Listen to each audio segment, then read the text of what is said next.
Hi everyone, this is Chandan. You're watching Educate India. In this video, we're going to discuss about Azure DevOps YAML pipelines using templates. So templates are very popular if you're building any Azure DevOps pipeline. So templates are highly recommended because, we can create a small templates and then we can refer those templates from the pipeline. So we can understand like any pipeline we are creating YAML based pipeline. So that can have different type of logics, maybe pulling the code, then again building the code, then again authentication related logics, then deployment related logic. So there might be different type of logics in a pipeline. So we can just create different type of templates for those segments, and then from the main pipelines we can refer those templates. So it's highly efficient and it can be easily maintainable. So we are going to create one .NET Web API project, and we will create one YAML pipeline template based to kind of build that particular .NET project using the Docker file. We will create the Docker image and then we will push that image to some kind of repository or registry. Here we are going to use Google Cloud Registry, but you can use any type of registry. And also then we are going to deploy that particular image to Kubernetes cluster. So now let's start the video. So here I have just Visual Studio Code where I'm gonna create one basic .NET Web API application. Let's click on new file. So here it will give me option to create a new project. We can see it's .NET new project. If I'll click here, I just need to select a template, like what type of .NET project I need to create. So I'll select ASP.NET Core Web API, and I just need to select the folder, in which folder I want to create. So let's open this folder and let's give a name to this particular project. So let's name it demo app. I'll click on create project. So I can see this has created one demo app project here, and we have one solution file here, demo app, right? So here we have one basic project ready. Also, I'm gonna initialize this project and push this project to some repository. So I'll just open the terminal. We'll say just git init. I'll also add one git ignore file here.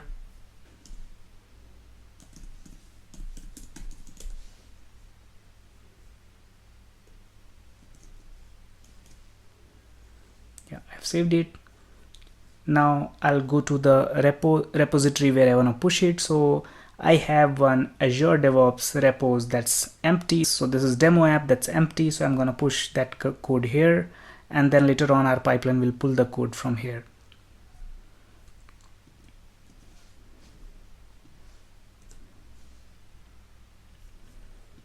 So let's just add initial commit.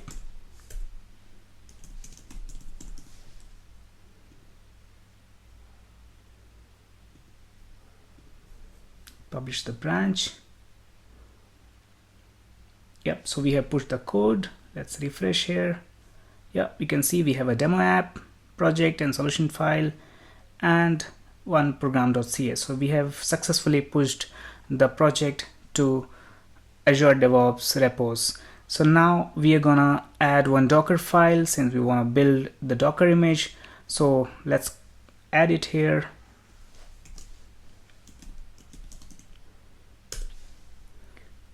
ASP.NET Core, Linux type of file. Let's give a port.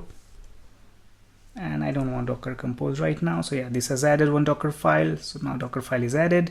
Now we will push this Docker file also to that repository. But first let's try to build this Docker file locally, and let's try to browse this in browser whether it's running successfully or are we seeing any kind of error. So let's just build it.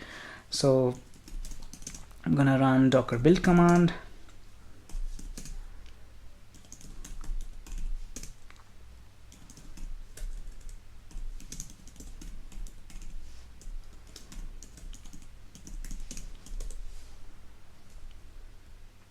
Yeah, this small typo, let's correct it.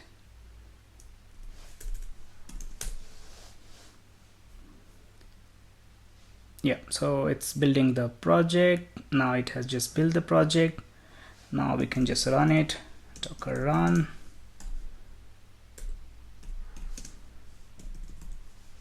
/8080 demo app. Yeah, so it's just listening on 8080. So we can also check in the Docker desktop. So let's just check it locally whether it's running. So yeah, this is the previous image. Let's check the container. Yeah, so it has just ran this container, and if I'll try to browse it, so I should be able to browse it in localhost. Let's check localhost 80 Swagger. It's unable to find it. Yeah, I think I need to do one small change with the new project here in program.cs. Yeah, let's remove this condition and let's build it again.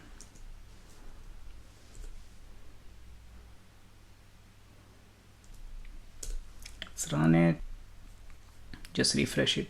Yep, so we are able to successfully run the project in local using Docker. So this proves that whatever project we have created, it's successfully running in local.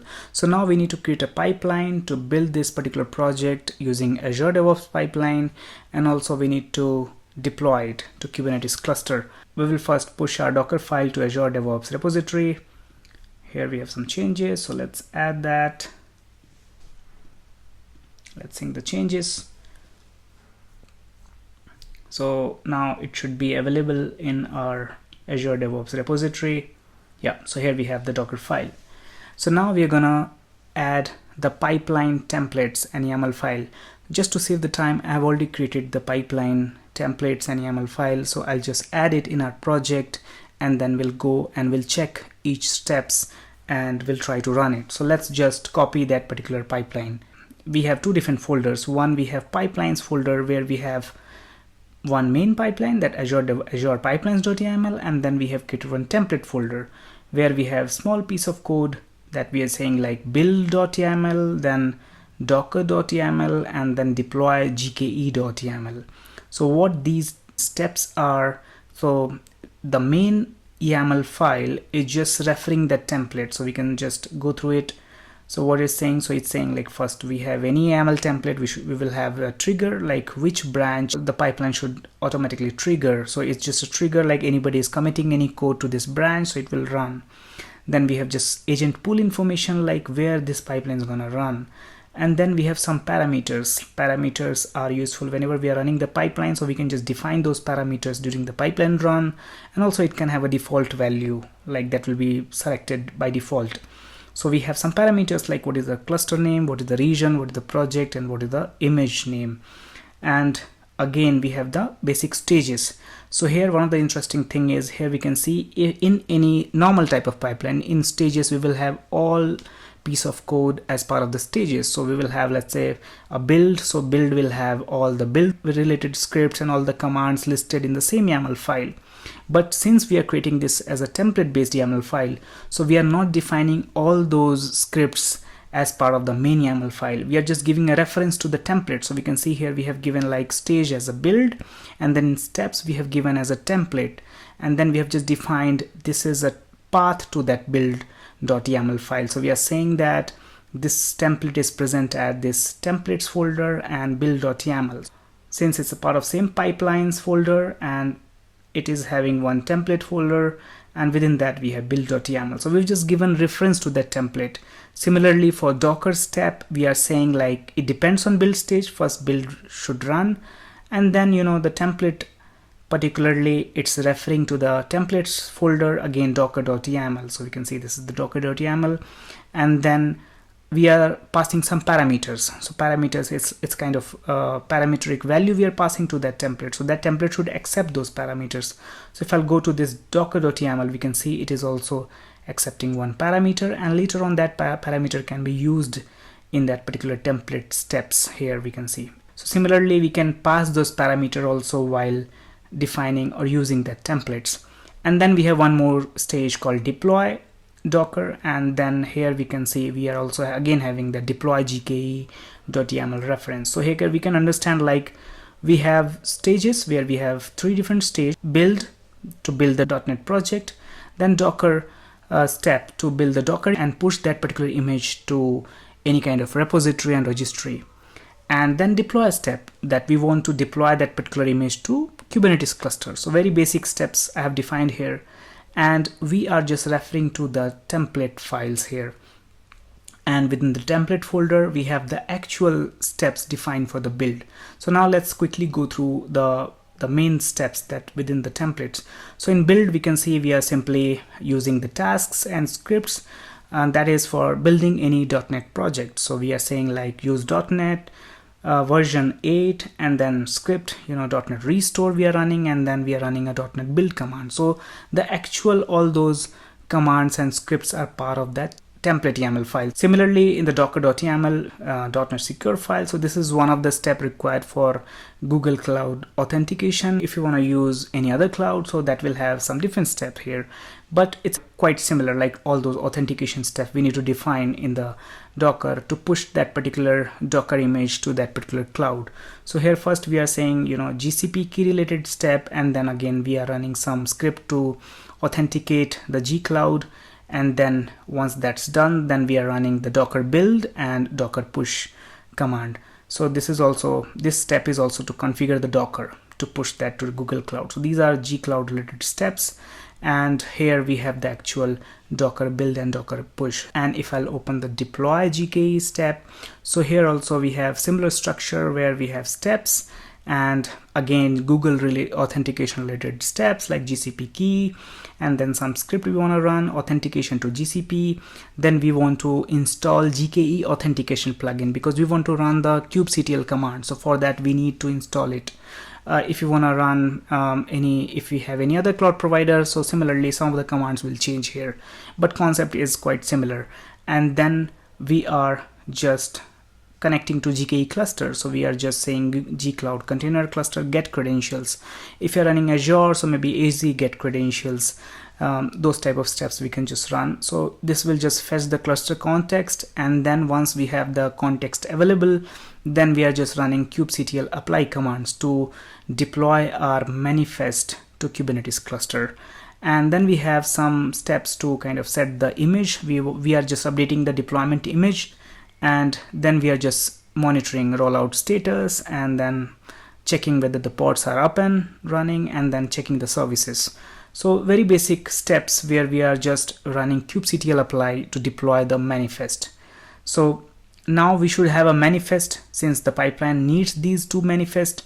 So to have those manifest, we have created a separate folder here, k8s folder, where we have just created two simple manifest, deployment.yaml and service.yaml. So in the deployment.yaml, it's very basic YAML file where we are just naming the deployment like demo app, defining some replicas, and defining some specs. We just kept a simple deployment manifest to keep it more simple. And in the service, we are just creating a load balancer type of service because we want to browse that particular API using one external IP. So that's why we have created load balancer type service, and we will try to browse it on port 80.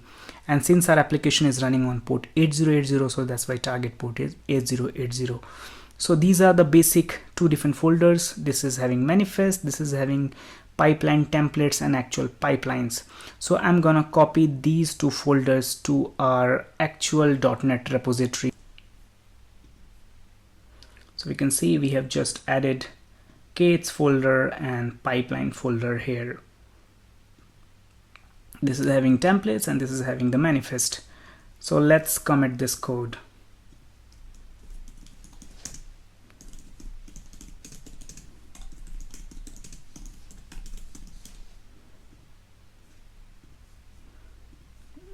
Let's sync the changes.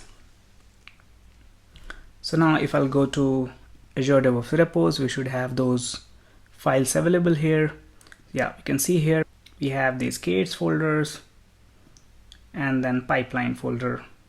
Now we can create Azure DevOps pipeline to run our .NET application and deploy it to Kubernetes cluster. So I'll just go to the pipeline and I'll just click on new pipeline, and here we need to select whether we want to create classic editor or we want to use YAML based pipeline. So here we have Azure repos git, so we will select Azure repos git and we'll select our repository, that is demo app, and we'll say we want to use existing YAML file. Since we have already created one YAML file, we already have a YAML file that is referring to those templates. So here the branch is main branch, that's committed to main branch, and we'll select that particular file. So the file is under this pipelines folder, Azure pipelines.yaml. So I'll just click continue, and we can see it's a similar file with the build step referring to the build template, Docker step, that is Docker build referring to Docker YAML file, and then deploy stage referring to the deploy GKE. So I'll just click here run, so it will also save and it will run that particular pipeline. Yeah, so we can see it has just started running, and we can see it's showing 3 different stage. One is build, another one is Docker, and then deploy. So it's nice to create different stage. So it started running the build, and we can see it's using .NET. It has completed the restore successfully, and the build is successful. So pipeline needs permission to use to continue to Docker. So let's give the permission for the first time. Here we are using some key.json for the Google Cloud, that's why it needs the permission. Let's just give the access. I can show like how I'm using that key. So I just generated a key, and then I have stored that key in the library secured files key.json. Now it has just started running the other one, so we can say it's just authenticating to GCP, that's successful, then configuring Docker to use Docker, and then building the Docker image. So it started building the Docker image. After that, it's gonna push that Docker image to the repository. So it just started this push step, and I can show that repository. So I already have one repository in Google Cloud, that's demo app repo, and currently we can see here we don't have any image available. So we're gonna push that image that pipeline is building, and that will be available here later on. That can be used by the Kubernetes cluster. So yeah, I think this push step is completed. So let's check for the image. Yeah, we can see we have just pushed the image from the pipeline. Now we can see it has started deploy step, and we can see it is just authenticating again to GCP and installing the GKE plugin. It needs to run the kubectl command, then it's connecting to GKE, fetching the kubeconfig generated, and then applying the manifest, running the kubectl command, apply command. So it's saying deployment created, and then again services also should be created. Yeah, service created, and then it's saying image updated, and it has started. Pods are also running. So I can see in the open lens, I'm able to see those 2 different demo app pod is already up and running 35 seconds ago, and we can see the deployment is also up here, and it should also create the service. So let's check the service. So yeah, it's saying it's pending, but yeah, it's active now, and we can see the external IP is assigned to this service. So it means that we have successfully deployed our .NET Web API using template-based pipeline to Kubernetes cluster. So if you want to browse it using the external IP over the internet, so that also it's possible now. So let's just check that using the external IP. So I'm just gonna copy this, and I'll just browse it here, and I'll just use the same path to check it with HTTP port 80.